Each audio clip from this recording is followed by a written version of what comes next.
Agora, fiquem em pé um pouquinho, depois vocês vão sentar. O texto de hoje está em segundo livro de Samuel, segundo Samuel, no capítulo 6, a partir do verso 1. Segundo Samuel, capítulo 6, a partir do verso 1. Nós vamos ler alguns versos para a base da nossa palavra de hoje. Hoje nós vamos falar sobre a Arca da Aliança, a Arca do Senhor, ou a Arca do Testemunho. Tem vários nomes para ela. E diz assim: E tornou Davi a juntar todos os escolhidos de Israel, em número de 30.000. E levantou-se Davi e partiu com todo o povo que tinha consigo de Baalá, de Judá, para levarem dali para cima a arca de Deus, sobre a qual se invoca o nome do Senhor dos Exércitos, que se assenta entre os querubins. E puseram a arca de Deus em um carro novo, e a levaram da casa de Abinadab, que está em Gebá, e Uzá e Aiô, filhos de Abinadab, guiavam o carro novo. E levando da casa de Abinadab, que está em Gebá, com a arca de Deus, Aiô ia adiante da arca. E Davi e toda a casa de Israel alegravam-se perante o Senhor, com toda sorte de instrumentos de madeira de faia, com harpas, e com saltérios, e com tamborins, e com pandeiros, e com símbolos. E chegando à eira de Nacon, estendeu Uzá a mão à arca de Deus e segurou-a, porque os bois a deixavam pender. Então a ira do Senhor se acendeu contra Uzá, e Deus o feriu ali por esta imprudência, e morreu ali junto à arca de Deus.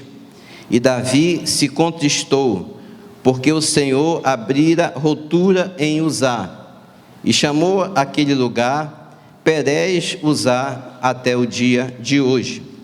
E temeu Davi ao Senhor naquele dia e disse: Como virá a mim a arca do Senhor? E não quis Davi retirar para si a arca do Senhor para a cidade de Davi, mas Davi a fez levar à casa de Obed-edom, o geteu, e ficou a arca do Senhor em casa de Obed-edom, o geteu, 3 meses, e abençoou o Senhor a Obed-edom e a toda a sua casa. Pode tomar assento.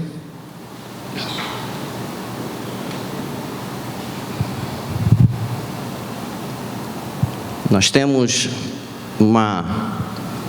um texto e uma história muito interessante. Vocês vão ver que a ação de Deus, às vezes, ela ocorre de uma forma distinta entre pessoas, entre famílias, né? O texto fala da arca, a arca da aliança, e a arca representava a presença de Deus, a Shekinah, ou a glória de Deus no meio do povo.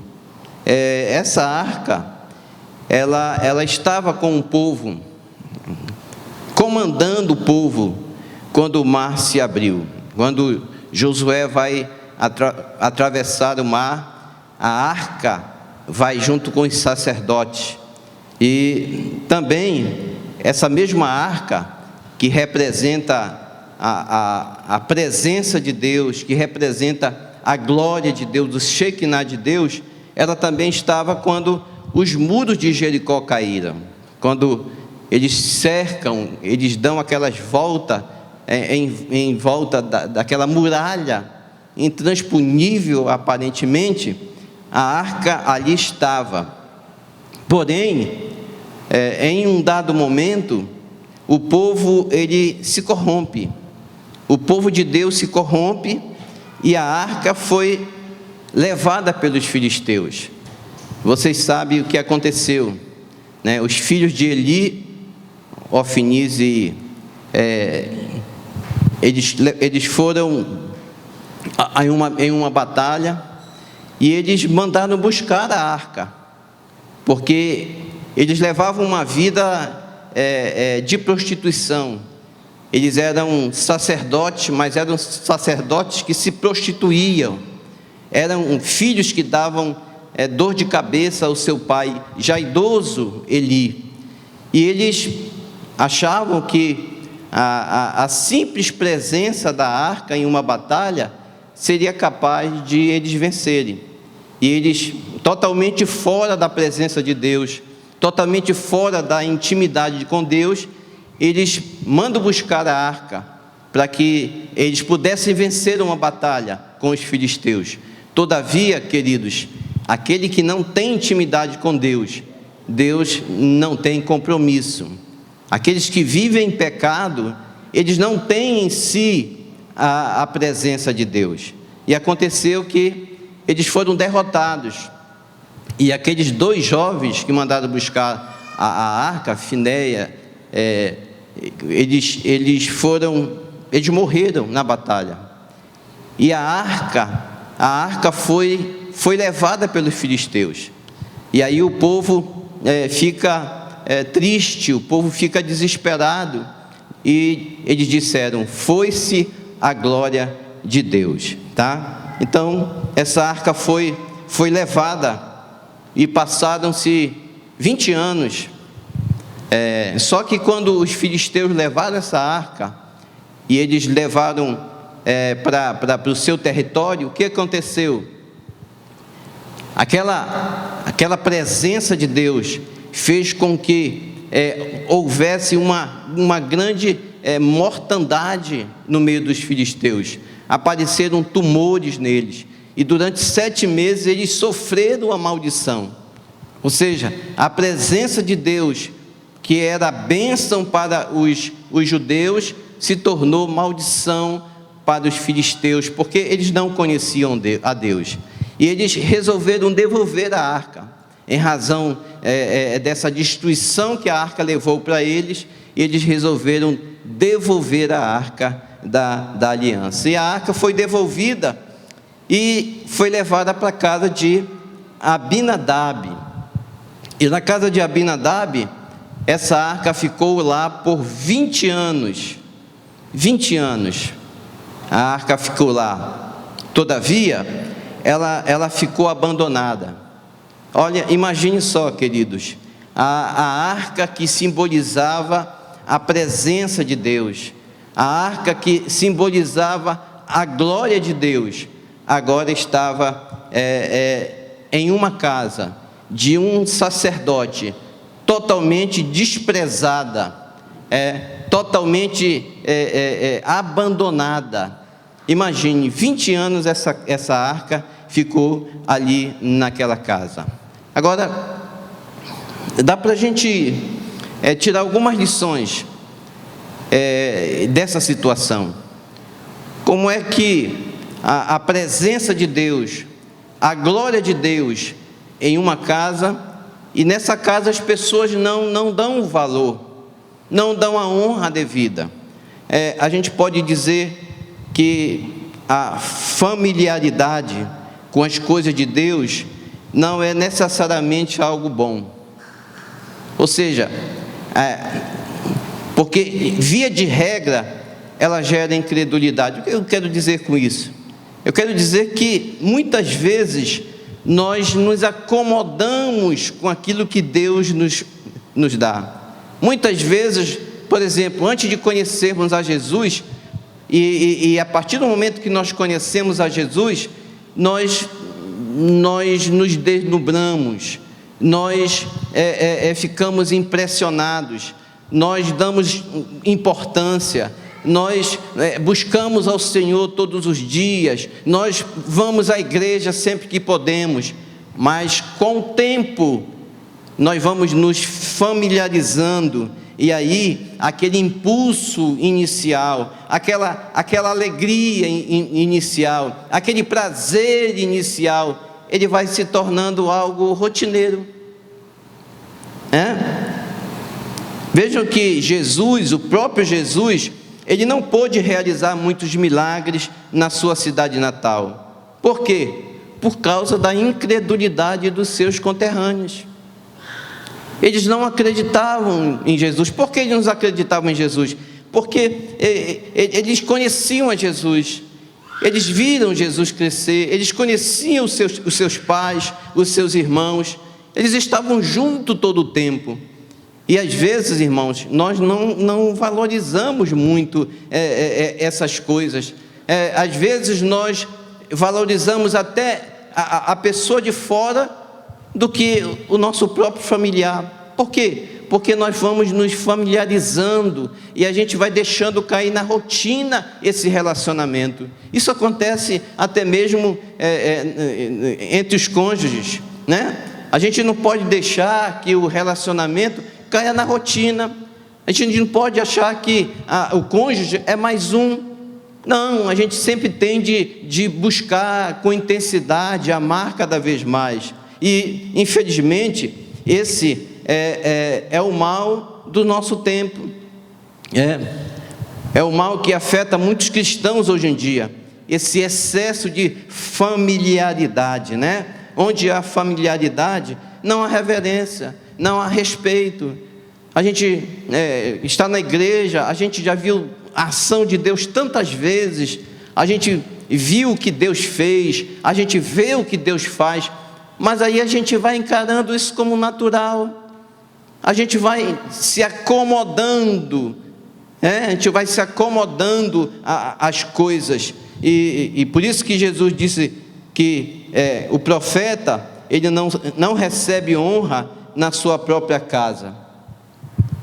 A gente deixa não, eu estou na minha igreja, mas são sempre os mesmos que pregam, eu vou dar uma volta, eu vou passear. Por quê? Porque essa familiaridade, né, esse contato sempre vai se não houver intensidade, se não houver uma busca por valorização, uma busca por honra, nós vamos nos familiarizando. E a Bíblia diz que onde o profeta não é honrado como profeta, os milagres não acontecem.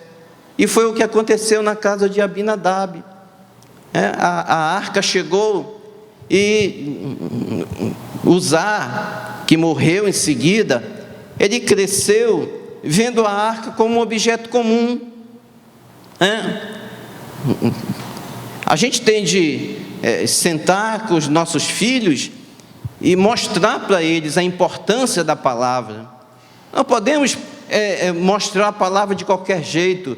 Nós temos de mostrar a palavra como algo que tem que ser lido com zelo, tem que se buscar a santidade, a obediência, o compromisso com a palavra de Deus. Então, Uzá, ele perdeu o respeito por aquela arca. Talvez o próprio pai estava desacreditado, porque os filisteus levaram aquela arca, e quando devolveram, talvez ele tenha deixado lá, não deu importância, não valorizou, tá? E os filhos foram crescendo, vendo o descaso do pai para com uma coisa sagrada, para aquilo que representava a glória de Deus, o Shekinah de Deus. Aí você pergunta, é diferente hoje? Não, irmãos. Se nós pais não buscarmos com zelo o Senhor, se nós pais não valorizarmos as coisas de Deus, os nossos filhos também vão crescer sem dar valor às coisas de Deus, sem ter zelo pelas coisas de Deus, Se nós formos inconstantes, os nossos filhos, não é que serão, mas eles terão muitas possibilidades de serem. Os grandes problemas que acontecem nessa geração são resultado, sim, muitas vezes da nossa forma como nós tratamos as coisas de Deus, como nós damos importância às coisas de Deus, como nós não somos zelosos com as coisas de Deus. E isso faz com que os nossos filhos cresçam também sem dar essa importância. Foi o que aconteceu com Uza, tá? O Provérbios 9:10 diz o seguinte, que o temor do Senhor é o princípio da sabedoria. Onde não há temor não é ter medo. Nós não podemos meter medo nas pessoas. Temor é respeito. Temor é prestar honra. Temor é reconhecer a soberania. Isso é temor. Então, quando há temor, o temor do Senhor, a Bíblia diz que esse é o princípio de alguém se tornar sábio. Se ele tivesse temor a Deus, se ele temesse aquela presença de Deus que estava ali, aquela arca que representava a presença de Deus, ele não teria o fim que teve. Um outro texto importante está no Salmo 25, no verso 14, que diz assim: a intimidade do Senhor é para os que o temem. Então, ninguém vai ter intimidade com Deus se no coração não houver temor, se no coração não houver respeito. Foi assim com Esaú. Por que Esaú perdeu a sua bênção? Porque ele não tinha temor, ele não tinha prazer pelas coisas de Deus. Apesar de Jacó, como falamos no domingo passado, ter sido um enganador, ter sido um mentiroso, ter inúmeros defeitos, mas Jacó tinha uma coisa muito importante: ele desejava a Deus, ou seja, ele procurava a Deus, de todas as formas ele queria a bênção de Deus, e a Bíblia diz que a intimidade do Senhor é para os que o temem. Será que nós estamos temendo a Deus? Será que na nossa vida cotidiana há temor a Deus? Agora, é interessante, a gente pensa assim, mas a presença de Deus não está em todo lugar? Por que a presença de Deus na casa de Abinadab fez com que não houvesse nenhum tipo de uma ação naquele lugar? E porque a presença de Deus na casa de Obed-edom produziu uma ação? Sim, a presença de Deus está em todo lugar. Muitas vezes não está ocorrendo o milagre, mas Deus está presente. Muitas vezes parece que Deus não está ali, porque coisas não acontecem no sentido de bênção, no sentido de prosperidade, mas isso não faz com que Deus não esteja, em hipótese nenhuma. Então, a presença do Senhor está em todo lugar, mas infelizmente não é em todo lugar que acontece mudança. Ora, 20 anos a arca na casa de Abinadab, não ocorreu nada, nenhum milagre, muito pelo contrário, filhos cresceram sem nenhum respeito a Deus, apesar da presença de Deus ali, apesar da glória de Deus estar ali. E aí eu fico pensando muitas vezes em muitas pessoas, que vêm à igreja, passam anos na igreja, criam desde pequeno, crescem na igreja, estão desfrutando da presença de Deus, todos esses anos estiveram junto, a presença de Deus esteve ali, a glória de Deus esteve ali, mas de uma hora para outra se afastam. Ou seja, Deus estava presente. E por que as mudanças não aconteceram? Porque não deram o devido respeito, porque não deram a devida honra a Deus. A Deus. Jeremias diz que: buscar-me-eis e me achareis, quando me buscardes de todo o vosso coração. Então, quando nós buscamos a Deus, nós somos achados por Ele. Quando nós buscamos a Deus de todo o nosso coração, a bênção de Deus vem sobre nós. Então, Davi, ele resolveu trazer a arca novamente para Jerusalém. E ele tinha objetivos certos, intenções certas, mas infelizmente ele procedeu de uma forma errada. Às vezes, irmãos, nós estamos cheios de boas intenções para a obra de Deus, mas o nosso procedimento é errado. Hoje é muito comum as pessoas quererem se aproximar de Deus usando meios errados. Às vezes são iludidas por pessoas, porque querem se aproveitar, querem se dar bem. Inclusive o pastor Valdir hoje falou sobre isso. Querem se aproveitar e ensinam de uma forma errada. E as pessoas até têm boas intenções, mas elas procedem de uma forma errada. Foi o que fez Davi. A intenção de levar a arca para o seu devido lugar agradava a Deus, era do interesse de Deus. O interesse de Deus não era que a arca permanecesse naquele lugar sem nenhum valor, desprezada, não. A vontade de Deus era que a arca voltasse para Jerusalém, a cidade santa, onde havia o santuário, onde havia os holocaustos, onde o povo se voltava para adorar a Deus, para pedir perdão a Deus. Só que ele usa um carro de boi, e não era dessa forma que a arca devia ser conduzida, não.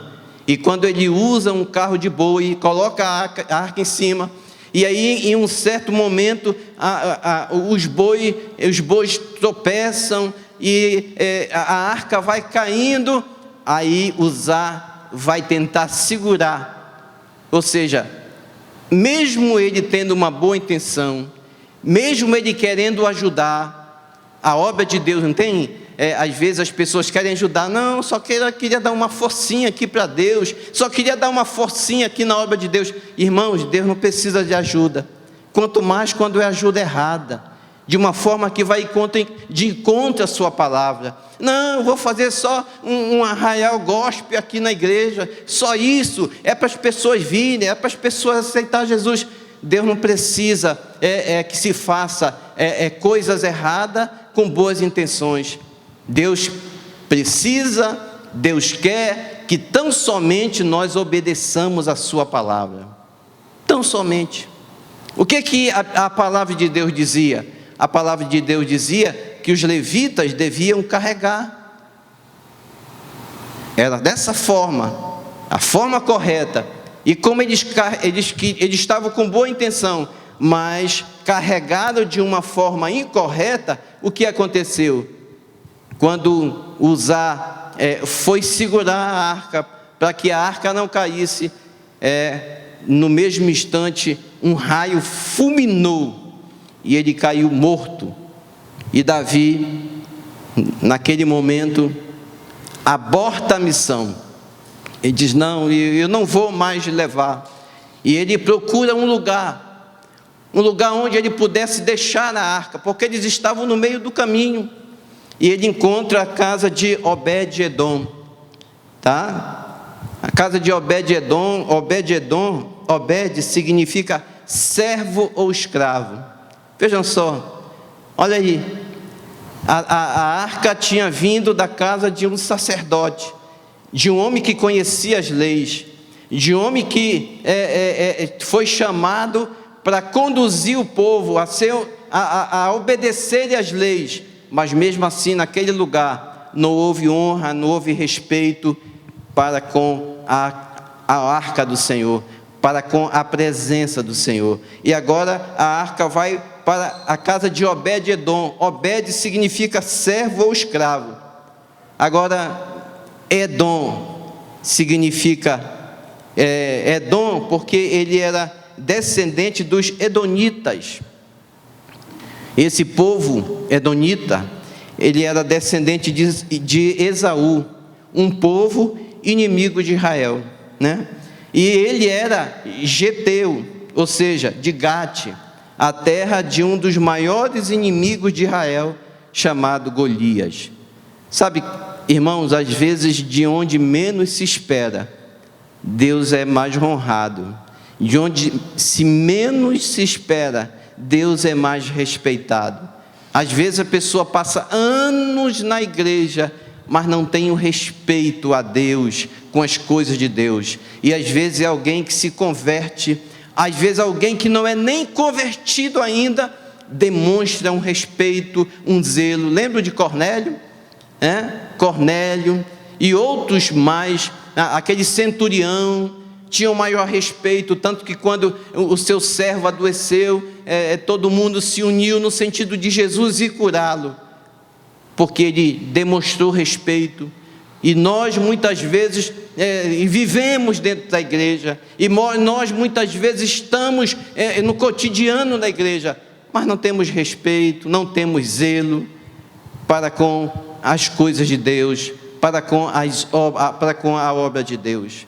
Queridos, nós precisamos ter cuidado, porque de uma hora para outra, e eu não estou dizendo isso numa forma de intimidar ninguém, eu não estou dizendo isso de uma forma de acusar ninguém, eu estou dizendo o que a Bíblia diz. Se nós não tivermos zelo pelas coisas de Deus, se nós não tivermos cuidado com as coisas de Deus, a gente pode ser fuzilado também. Por que não? Foi o que aconteceu com Uza. Ele foi criado, ele foi ensinado, ele viveu a vida toda dentro, vamos dizer, da igreja, vendo a presença, compartilhando da presença, mas ele, mesmo assim, procedeu de uma forma errada. E muitas vezes nós, em um momento, podemos, em algum lapso, algum erro, a gente também pode incorrer ou ir para um caminho que não tem volta. Mas vamos voltar à casa de Obed-edom.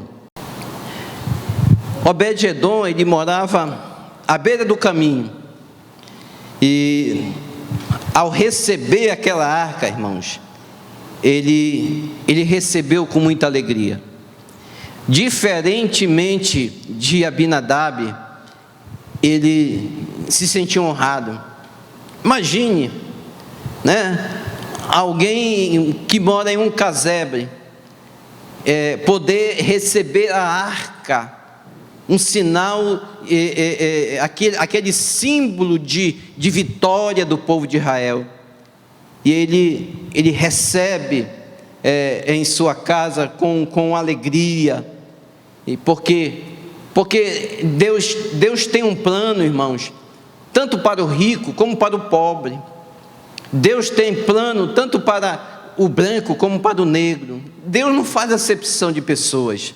Muitas vezes nós achamos que Deus só tem planos para os mais pobres, para os mais necessitados. Não, Deus tem um plano para o homem. O plano de Deus é para o homem, independente da sua classe social. Deus tem um plano. E quando esse homem ou essa mulher, ela ou ele abre o coração para Deus, a sua sorte é mudada. Com certeza, Deus mudou a minha sorte. Deus mudou a sorte da minha família, da minha casa. E eu sei que Deus tem mudado a sua sorte também. Agora, preste atenção, e a gente não vai nos deter muito nisto, apenas para título de informação. Na Arca da Aliança existiam 3 elementos. Existiam a tábua da lei, existia o maná. O maná foi colocado dentro de um vaso de ouro e foi colocado dentro da arca, e também a vara de Arão, a vara que floresceu. Quais os significados que isto e a arca, que a presença de Deus significou na vida de Obed? Porque ele deu razão, porque ele deu importância, porque ele honrou, porque todos os dias ele se prostrava diante daquela arca. E na outra casa, na casa de Abinadab, ela estava lá encostada, cheio de poeira, com certeza.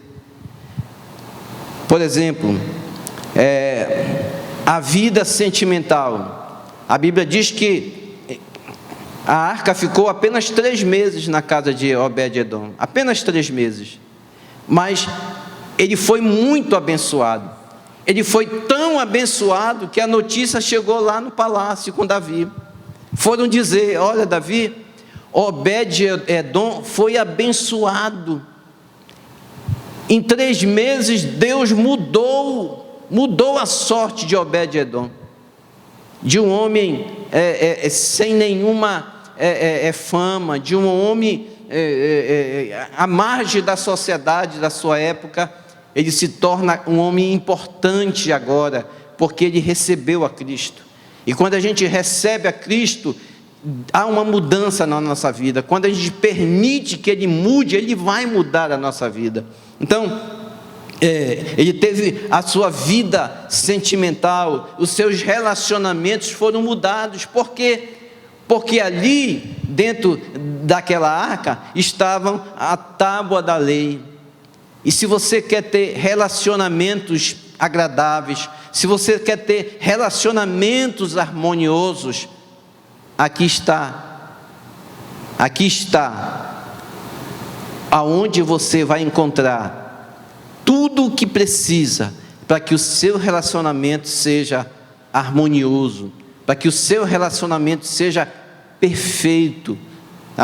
Então, ele teve a sua vida sentimental, os seus relacionamentos foram transformados, porque ali estava a tábua da lei, ali estava o direcionamento que Deus dá para os nossos relacionamentos. Muitas vezes nós temos relacionamentos difíceis, porque nós não observamos a palavra de Deus, porque nós não pegamos direcionamentos pela lei de Deus.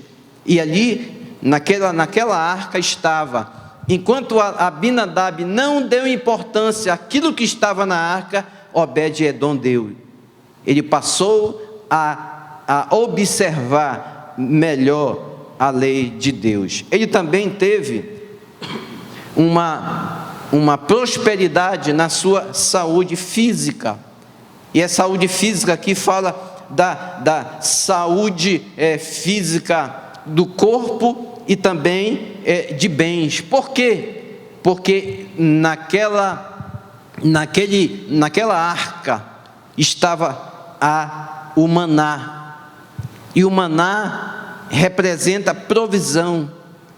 Foi o maná que não permitiu que o povo de Israel morresse no deserto, porque Deus sustentou o seu povo com o seu maná. Então, a presença de Deus, a arca de Deus também entrou, e ali, pela ação, pela importância que Obed-edom deu, ele pôde ser suprido com a sua saúde física, e ele pôde ser suprido com a sua saúde material. Ou seja, ele prosperou, ele cresceu, porque ele deu importância à presença de Deus. E Deus muda a nossa sorte, Deus nos abençoa, Deus não deixa faltar nada, nem a saúde, nem o alimento. Deus nos abençoa quando nós damos importância à sua presença na nossa vida. E a terceira coisa que tinha naquela arca, ela era a vara de Arão, que fala de cajado, de ministério. Obed-edom, antes de receber a arca, ele não tinha nenhuma função. Ele não fazia nada, mas você vai ver lá depois Obed-edom no palácio, como músico, como levita, e por fim como tesoureiro do tesouro do rei. Ou seja, a vida espiritual, ministerial de Obed-edom mudou por completo, porque ele recebeu a Deus na sua vida. Um outro detalhe importante: o rei, quando deixou a arca na casa de Obed-edom, ele disse: olha, tome conta, guarde, porque um dia eu vou voltar para resgatar esta arca. Vocês lembram dessa promessa? Alguém fez essa promessa também para nós. Quem foi? Jesus. E ele disse assim: olha, guarda o que tens, para que ninguém roube a tua coroa. E não é coroa física, não é coroa de ouro, não, é vida espiritual. Eu creio que é vida espiritual. Não permita que a presença de Deus seja tirada, a presença de Deus seja diminuída das nossas vidas. E aí o rei prometeu voltar. E quando o rei Davi voltou à casa de Obed-edom, sabe o que aconteceu? Ele levou a arca, mas também levou Obed-edom e toda a sua família. E Obed-edom saiu daquele casebre, que talvez já não fosse mais um casebre, porque em 3 meses Deus transformou a vida dele, e ele se tornou um porteiro, ele se tornou músico, ele se tornou ministro de louvor, e como disse, tesoureiro do palácio do rei. O nosso Jesus também, ele vai voltar. E se nós estivermos dando importância a Ele, se nós estivermos nos alegrando com a presença dEle, Ele vai nos levar para estarmos com Ele. Olha o nome dos filhos de Obed-edom: Semaías, ouvido por Deus; Josabade, Jeová que me deu; Joá, Jeová é meu irmão; Natanael, meu amigo é Deus; Ariel, existe recompensa; e Isacar, portador do salário. Cada filho, ele colocou uma ação de Deus. Cada filho era uma gratidão a Deus. Cada filho, ele honrava a Deus. Queridos, quando a gente pensa, quando a gente procede dessa forma, não há nenhuma possibilidade da gente não ser abençoado. Não há nenhuma possibilidade das coisas darem errado. A gente tem dificuldade, a gente tem luta, temos. A Bíblia diz que no mundo nós teremos aflições, todavia nós precisamos ter bom ânimo, porque nós venceremos o mundo. Aí eu pergunto para você nessa noite: você é da casa de Abinadab ou você é da casa de Obed-edom? Não responda para mim, você vai responder para você mesmo, conforme o seu procedimento, conforme a maneira como você tem recebido. Porque sabe o que agora acontece? Hoje a presença de Deus não está mais naquela arca. Hoje a presença de Deus não vem através de uma arca para entrar na nossa casa, não. Olha que está em 1 Coríntios capítulo 3, verso 16 e 17. Não sabeis vós que sois o templo de Deus, e que o Espírito de Deus habita em vós, e se alguém destruir o templo de Deus, Deus o destruirá, porque o templo de Deus, que sois vós, é santo. Aleluia. O templo de Deus agora é você. Você recebe a presença de Deus, você recebe a glória de Deus, e você vai proceder como? Você vai proceder como um Abinadab, não dando importância, se acomodando, não se esforçando, não se alegrando, não honrando essa presença de Deus que está na sua vida, não colocando em prática os talentos que essa presença de Deus trouxe para você, porque a presença de Deus não nos torna parados, a presença de Deus não estagna a nossa vida, muito pelo contrário, a presença de Deus nos impulsiona, a presença de Deus faz com que nós sejamos ousados, a presença de Deus faz com que o talento que é natural, o talento que Ele colocou em nós, flua, e aí essa presença vai fazer com que a gente tenha direção. Da mesma forma como a presença da arca na casa de Obed-edom deu direção a ele na sua vida sentimental, nos seus relacionamentos, a presença de Deus na nossa vida também vai nos capacitar, vai nos conduzir, vai nos dirigir a que tenhamos relacionamentos saudáveis. Irmãos, como é bom ter essa presença, como é bom desfrutar dessa presença. Também a presença de Deus, ela vai prover as nossas necessidades, ela vai fazer com que a gente de alguma forma prospere, ela vai fazer com que de alguma forma tenhamos uma saúde, tenhamos a disponibilidade de cada dia desenvolver mais o talento, a inteligência, a sabedoria que Deus nos deu. E essa presença de Deus vai fazer com que a gente desenvolva os nossos talentos ministeriais, sejam qual seja, na área do louvor, na música, na pregação, no ensino, na área de atender as pessoas, na área da evangelização. Tudo isso, a presença de Deus vai contribuir para que nós possamos ser uma bênção na mão de Deus. Que o Senhor nos abençoe, que verdadeiramente a gente possa dar importância, a gente possa valorizar essa presença. É muito importante, irmãos, que a gente valorize essa presença, que a gente não negligencie. A Bíblia diz que nós não podemos negligenciar tão grande salvação. Sabe, o que Deus tem colocado dentro de nós é o seu Espírito, com todo o seu potencial, com toda a sua alegria, mesmo em meio às lutas, mesmo em meio às dificuldades, mas a nossa fé, ela permanece, a nossa esperança é viva, porque Deus está em nós, porque Deus está na nossa vida. Hoje a arca não é um objeto. Muitos hoje ainda tentam trazer objetos para exemplificar alguma coisa. Não existe mais isso de levar objetos. Muitos levam a arca, mandam construir uma arca de madeira e ficam passando na igreja, ensinando de uma forma errada o povo. Isso é misticismo. Isso é valorizar objetos. Isso eram sombras. Não é mais para o nosso tempo. O nosso tempo agora é Cristo em nós.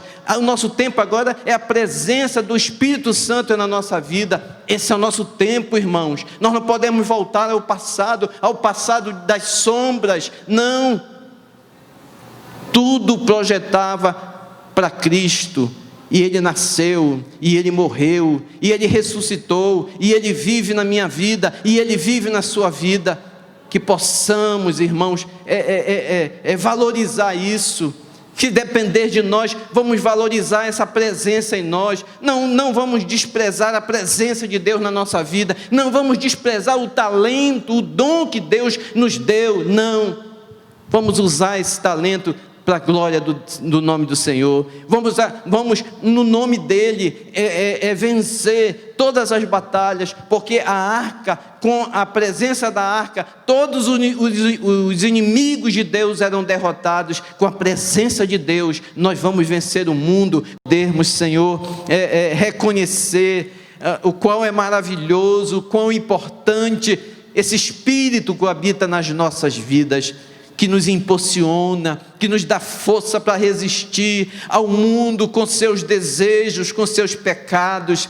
Ó Espírito Santo que está em nós, nos leva a grandes vitórias, nos leva, Senhor, abre os nossos olhos espirituais, assim como tu abriste o olho de Obed-Edom, e ele, de um homem tão insignificante, ele se tornou um homem proeminente na sua época, porque creu, porque aceitou, porque honrou, porque deu importância ao principal. Que da mesma forma, Senhor, nós não deixemos passar as oportunidades que o Senhor nos dá, de honrarmos, de valorizarmos, de darmos importância àquilo que de fato é mais importante para nós, que nós não coloquemos outras coisas no nosso coração, mas que o principal seja te servir,